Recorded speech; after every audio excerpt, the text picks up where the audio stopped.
Hi everyone. Today's date is April 13, 2018, and we interviewing Tomasita Medal for our oral history class. And I'm here with Yesenia and Carolina. That's it. And here's Tomasita Medal. You didn't finish the introduction. You have to tell somebody about tell about the person. Oh, Tomasita, let's finish Romo. this. So, Tomasita, can you please tell us a little bit about your childhood for the first question? I'm of Nicaraguan descent, and I grew up in San Francisco.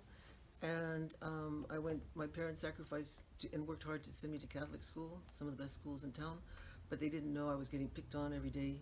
Um, from the first time I went to kindergarten, I had long braids. I was a traditional little girl from a traditional Nicaraguan family. Not the kind that puts on makeup and cuts their hair, but the kind that keeps their hair long and keeps their traditions. And so I walked into kindergarten room, I mean the schoolyard, the first day, and of kindergarten, and somebody just came up and slammed me against the wall and sat on me while my mother was still watching from the entrance to the schoolyard. And so that was the beginning of my 9 years of suffering at St. Anne's Grammar School and 4 years of, being an outsider at St. Rose Academy. But my family and I have the philosophy of to excel success is the best revenge. So I studied very hard. I gave piano concerts and I was at the top of the class all the time. But when I was having spelling bees, it was always down to, they called me the Mexican even though I'm Nicaraguan. And then, because I had my long braids, I was traditional. And then there was this white girl that was an Irish girl, and she was the great white hope against the Mexican. So every 6 weeks there would be a spelling bee, and it would be down to Maureen O'Neill and myself. And if I won, the whole class would boo. That's 49 kids booing me. And if I won, they booed, and if I lost, then they would cheer. So that's how my childhood was, and that was formative to me because the racism of the Irish kids and the Italian kids who were the children of the police department and the Sunset Scavengers, which was all Italians in those days. And so that's what formed me as an activist because, the brutality of their hatred, their racist hatred against me just made me an activist. However, because of the fine traditions of my family, instead of being destructive or self-destructive about it, I just excelled more because that's our style of showing our equality. My auntie used to say, in order to be equal, you have to be the best. So that was easy because they. So our second question is: at what point in your life did you realize you wanted to help your community? I always wanted to help my community from the time I was a little girl. And when my father died and I saw the power that the judge had, I realized I wanted to become the first Supreme Court justice, woman justice of the. I wanted to be the first woman on the Supreme Court, and I wanted to be a lawyer and a judge, which is why I took the name Tomasita in confirmation after St. Thomas More, who was the Lord Chancellor of England. He was in charge of the legal system, and he was known as the only honest man in England, but he was also very progressive. He treated his servants and his daughters as well as he treated his sons. And so, because he put his idealism into practice, he was my patron saint in that religion, even though I knew I was indigenous. And I took confirmation very seriously because I knew that my people had a ceremony of transition from childhood to adulthood, but like otherwise known as the vision quest, and we take a new name from your vision. But since I didn't have a way of getting to my ancestral religion at that time, I substituted confirmation as my rite of passage, and took the name of Thomas More, because he was someone whose ideals, my ideals concurred with. Mm-hmm. And this question is almost repeating. I'm almost repeating the same question, but where do you think the law?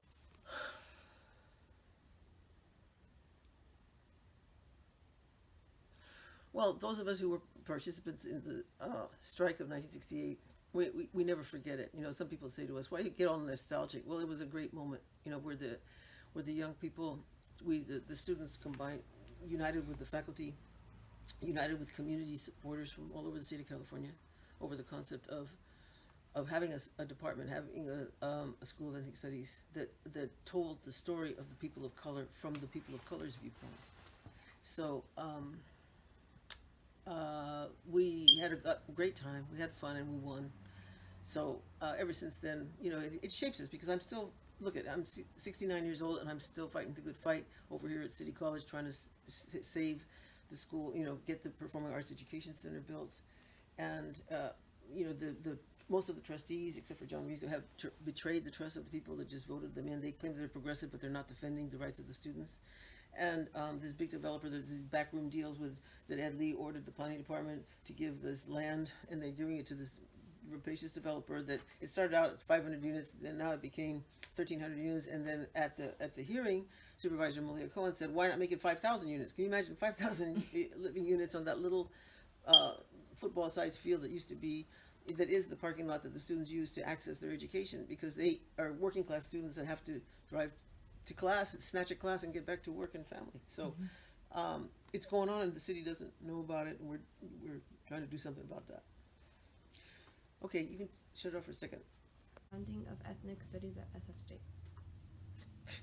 I feel very pleased and proud, but I'm also very disappointed that we worked so hard and so many people did a year in prison, and then they changed the name of Black Studies to Africana Studies, they changed the name of La Raza Studies to Latina Studies, and now it looks like they're going towards Latinx Studies. It sounds like Kleenex Studies. And the whole point is getting lost of what we fought for. We didn't fight to be palatable to other universities. That's the excuse that's been given to us, that across the country people don't know what Raza Studies is, and maybe it sounds too assertive, and so they change it to Latino /O. We were making a statement. We weren't kowtowing to the system. That was the whole point of the department. So everything that we worked for, got dissolved because the people who are the faculty did not fight for the department. They weren't there. They didn't do time. They just came in and reaped the fruits of our labors. And I was coordinator of legal defense for the entire strike. So the way that happened was when people started getting arrested, we used to have our coordinating meetings, the coordinators of the strike, the leadership. We used to have meetings in somebody's apartment every night, to plan for the next day.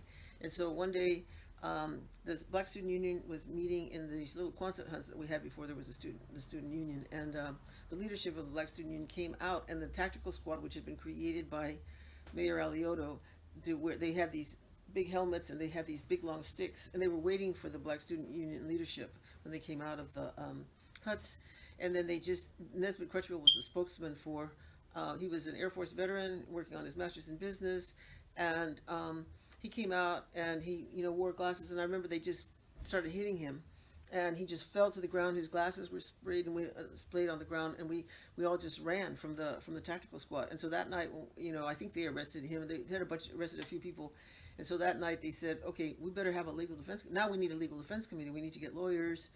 We need to, raise bail. And so I raised my hand.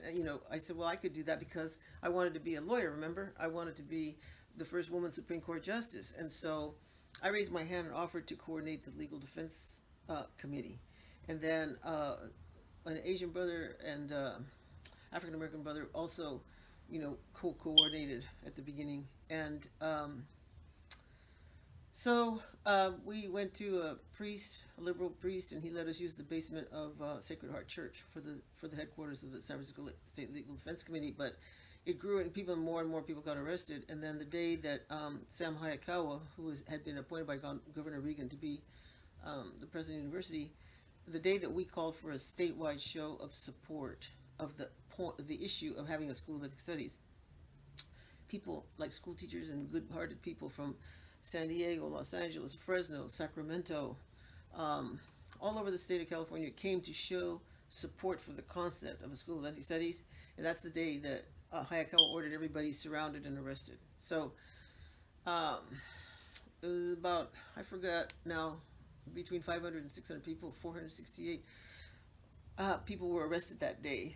And they were arrested on illegal assembly, resisting arrest, and inciting a riot, or something. Those were the three charges they put on everybody. And so every Friday night I used to, by this time I was pretty much the coordinator, and I used to hold a defendants meeting in the basement of Sacred Heart Church. And so that Friday the place was packed, and So some white guy from SDS stood up and said, we should have a mass trial. We should, educate the people politically, have the trial down at the Opera House. And I said, because I was thinking strategically long term, I said, no, each person, when you get arraigned on Monday, you demand an individual trial. Because my goal was, so the Black Student Union came and stood behind me because he was getting kind of rude. And the Black Student Union Central Committee came and stood behind me and they said, no, it's going to be the way Tomasita says. It's going to be everybody on Monday demand an individual trial. It's 468 people. Okay, so then what happened was that the following Monday, when they arraigned these 468 people, each person said, I demand an individual trial. So the way they solved it was that they tried them in groups of 10. Okay, so that's 47 trials. It took it 2.5 years. They used up every courtroom in City Hall, the upper floor, one of the upper floors of City Hall. They tied up all the courtrooms, and they had these. Would you please take care of that? They had these trials, and the tragic thing about that is that there were people of different different people had done different things, and But anyways, a lot of people ended up doing a year in prison for their role. If they were leaders in the strike, they did at least a year in prison. So the School of Ethnic Studies was hard fought, and it should be respected. And it would be nice if they respected the names that, or at least had conferred with those of us who were the founders to ask for how we felt about changing the name, but they didn't. They just waited until they had the chance, and changed the names of those departments. What does Africana mean? What is that? Whereas Black Studies makes the statement part about services. Oh, but okay, I want to go finish the answer on that question about. Okay, so now you can record. Yeah. Okay, so finishing about the strike. So the 468 people that were arrested. In addition, almost 700 people were arrested in total. But after the ones that were the other, let's see, 500 from anyway, like the other 300 people, those were people who got arrested on individual like felonies and stuff. And like for example, there was a man that was visiting from Ohio, and he was just standing on the library steps. And then the police charged everybody. This was on a different day, and they just went up to him and they just beat him with sticks, and they broke his, just what they did, the same thing they did to Dolores Huerta, broke his ribs and then punctured his spleen. So that's why our legal defense committee had different components, including photographing people to take evidence of the brutality that had been exercised upon them by the San Francisco police. And another person was taken into a paddy wagon, and a Latino brother, and they gouged his eyeball out with a billy club when they were beating him in the paddy wagon. That's the kind of brutality that people suffered to get a School of Ethnic Studies. So tell your friends, take School of Ethnic Studies.